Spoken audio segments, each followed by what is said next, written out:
So, um, well, there was a little bit of a discussion earlier about um, right wing and authoritarian ideas being associated with jealousy, whereas the left wing is associated with rage, and so is the anti-authoritarian movement. And and there was a reasonable reason for putting that, but you might say, hang on a second, but you had this hipster type character who was most likely your ex-boyfriend, but could have been your girlfriend too. We'll go with boyfriend because maybe it's easier.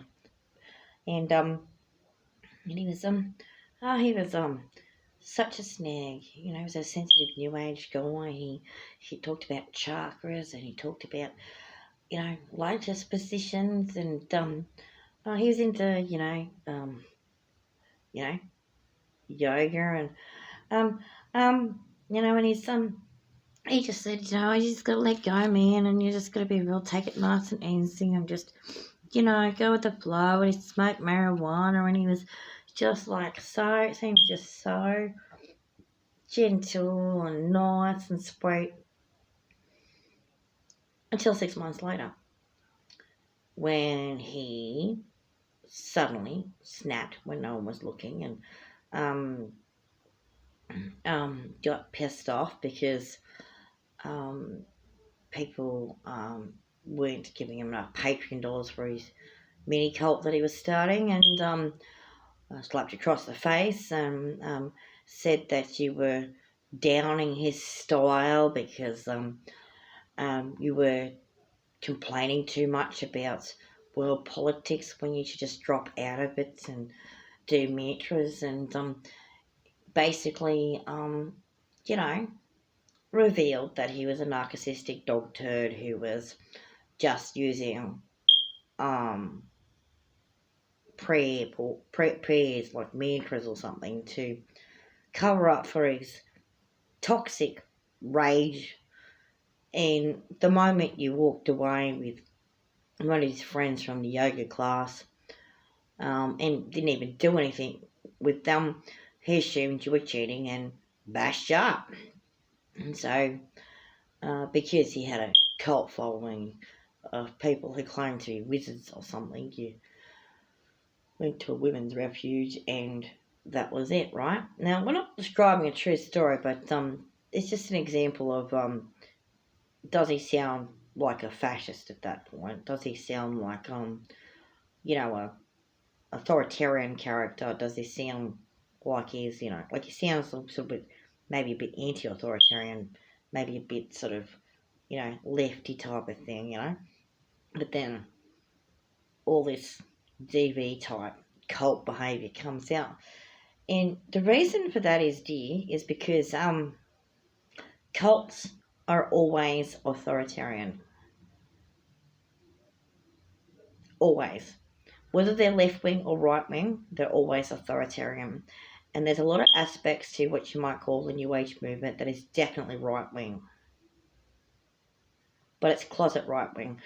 They're basically right-wingers who traded their brown shirts for a t-shirt covered in flowers, a beard, and a bong. That's it. That's it. Okay? They're what American preppers would look like if they ditched Christianity for the mystic Kabbalah. If they ditched Benny Hinn for Tony Robbins. Okay? If you ditch Benny Hinn for Tony Robbins, you get that guy. If you ditched the Pope for Sadhguru, you'd get that guy. Not for Sadhguru. Not saying him and the Pope beat women up or whatever. Like all those other guys. It's more the point. Okay, they've traded in one right-wing cult for another, and one version of authoritarianism for another, and they've dressed up like they were lefties. Okay, and they've said that they were feminists because they think that every word is a spell and they're spell casting, and that was going to get you into bed, sweetie. Okay? They were lying.